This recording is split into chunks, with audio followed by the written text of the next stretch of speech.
Good morning, everybody. We are live here from the birdhouse. It is towards the end of December. It is December 23rd, and we still have a couple more shopping days before Christmas, and we are open today until 8 p.m. So if you are still looking for some items, we definitely have them here for you. And if you can squeak your online orders in within the next couple hours or so, we can even deliver them for you before Christmas if you are local. So we've got all that going on.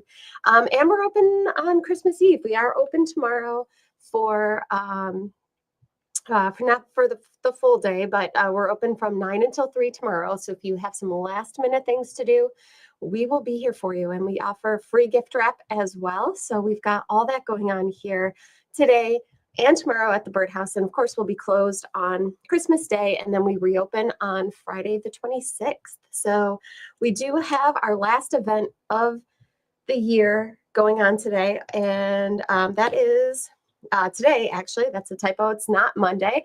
Today on Tuesday, we have David, who does the Dot to Dot books. He will be here today doing a book signing and selling his books. These are a lot of fun.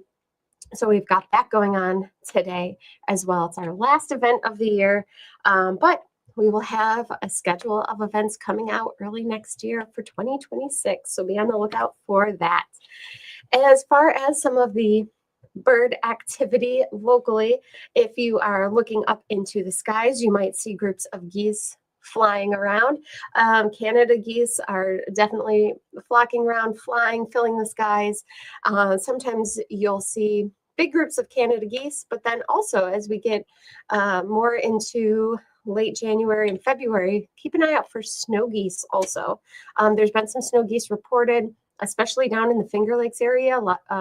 More reports down there than up where I am in Rochester, but they're definitely being reported. And there's a huge snow goose migration that goes through Montezuma every year around that area. So that's usually in February, but there are some sprinkled reports of snow geese around here too. So if you see a white goose with black tips on its wings, you've got yourself a snow goose.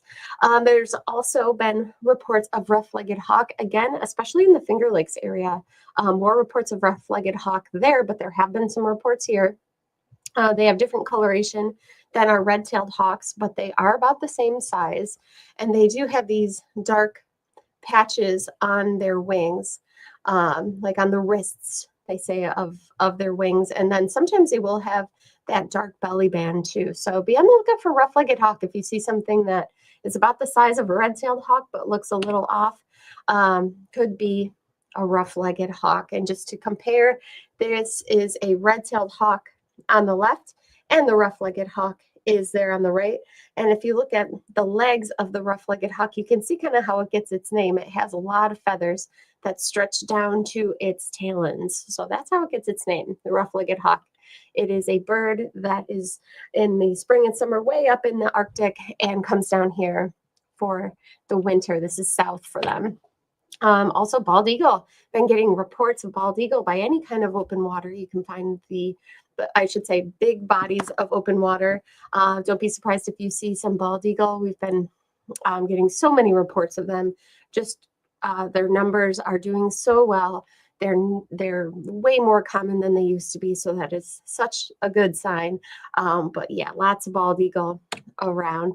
And I think I should also mention the northern shrike.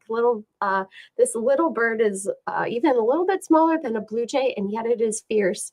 These are songbirds, but they are hunters. They're known to impale their prey on spiky objects, and they'll go after things like mice and voles. So the northern shrike is around, and you are able to find them here in the winter. And then also that pine grosbeak, there's been pine grosbeaks and some pretty good numbers of pine grosbeaks still being seen, especially at Webster Park in the campground area. So the last few days have been kind of windy, but before we had all that wind, they were definitely still reported. So pine grosbeaks are definitely out there if you're looking to do some birding on your holiday time off. Go check out those pine grosbeaks. As far as bestsellers here at the birdhouse this holiday season, if you're still doing some holiday shopping, which I know I am, um, uh, binoculars have been big this year, and we've had some really good promos going on Nikon binoculars, and a lot of those are still going on. The Pro Staffs, you can save $20 instantly on the Pro Staffs. These little blue Aculon binoculars, which are a great little compact binocular, are now only $50. So we've got some really good binocular promotions. We still have a lot of binoculars here in stock. So we have those here, and you can buy them online too and get those discounted prices.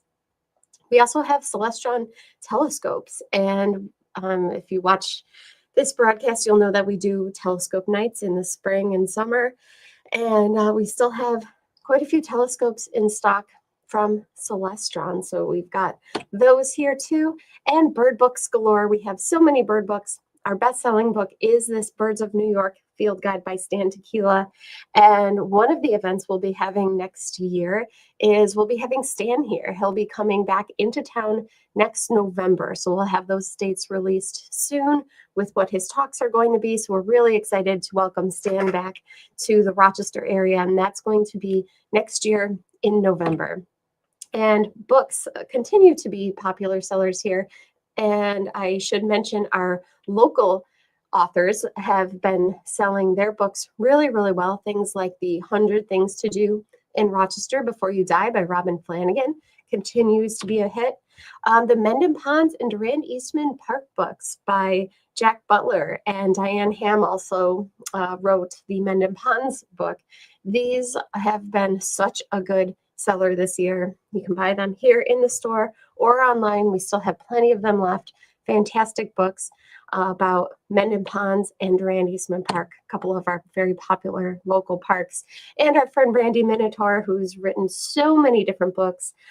Hers continue to sell super well. Things like The Complete Language of Birds, which is a beautiful book. Great gift for anybody who's into birds and bird watching. She also has the Hiking Waterfalls books, as well as other hiking books, and the Death in the Everglades book, as well as other parks. And she did that death talk for us in October, which was so fascinating. And we've got all of those books that she has written here in the store as well.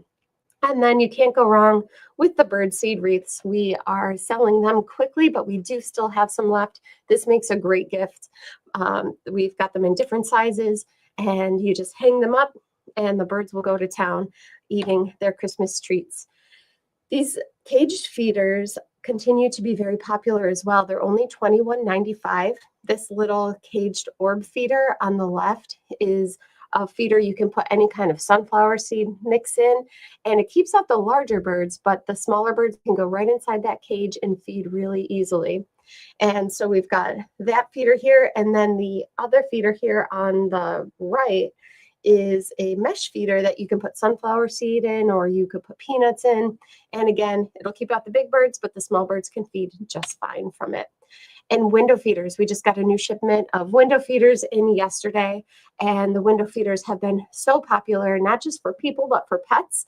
A lot of people will put them up to give their dogs and cats and even pet birds some entertainment. The heated bird baths also, we've had a very cold winter so far, and heated bird baths have been a hit. So the heated bird baths are plug in, they operate on a thermostat, they don't make the water hot, but they will keep the water unfrozen so the birds can have some access to the water to drink and to bathe in. Especially people who have overwintering bluebirds find that they really, really love these heated bird baths, and the bluebirds absolutely will flock to a water source in the winter. These are a couple photos from our customers of the bluebirds enjoying their bird baths. And roosting pockets. The birds will go into these little woven huts to stay out of the elements, to stay out of the wind and the snow and the rain. So we have plenty of these in stock, and these make awesome gifts for people and for the birds. And we have lots of hot seed and suet in stock, including now the Flaming Hot Feast and some of our other hot seed blends in 14 and 20-pound bags, which are eligible for our buy four, get one free special. And we have those in stock. We have the hot seed cakes. We have the hot seed logs. We have the suet. And the birds will eat this seed and suet just fine, but the squirrels don't like that hot pepper that they can taste. So we continued to do well with those. Our Cobain ornaments, these are beautiful blown glass ornaments. We still have some of these in stock, and these are gorgeous ornaments that make awesome gifts. And we just got in more puppets too from the Folk Monis company, and these are so fun. And we've got a whole bunch of these in stock, and we have more of the warmies too, which are the little stuffed animals you can put in the microwave, and they will they're a nice way to warm up in the wintertime. So we've got all of those in stock here too, and Bill stuff. Bill stuff continues to sell. We've got the Bill's flags. We've got little stakes that go in the ground. We've got buffaloes that can stake in the ground. So we've got a little bit of something for everybody still in stock this holiday season. So thank you guys all for watching. Happy holidays from all of us at the Birdhouse. It looks like we do have a question here from Johnny. Do you know about falconry or how to be a falconer? I really don't know much about that at all. I think there's a lot of clubs out there, and I think you can apprentice to be and to learn more about falconry. Personally, I don't know much about that at all, unfortunately. I bet you could find a channel, though, that probably specializes just in that. So good luck with that, and definitely let us know how that goes, because that would be really fun to learn about. So it looks like that's everybody's comments for the day. Happy holidays from all of us at the Birdhouse. We will be here all day today until 8 p.m. And we'll be here tomorrow too from 9 until 3 for your last minute shopping needs. And like I said, if you've got a little bit of time, if you squeak your orders in online soon within the next couple hours, we can still deliver them to you today before Christmas Eve. So thank you guys for watching. We'll be back on Saturday with another broadcast. And until then, have a wonderful week, and we'll talk to you soon. Bye-bye.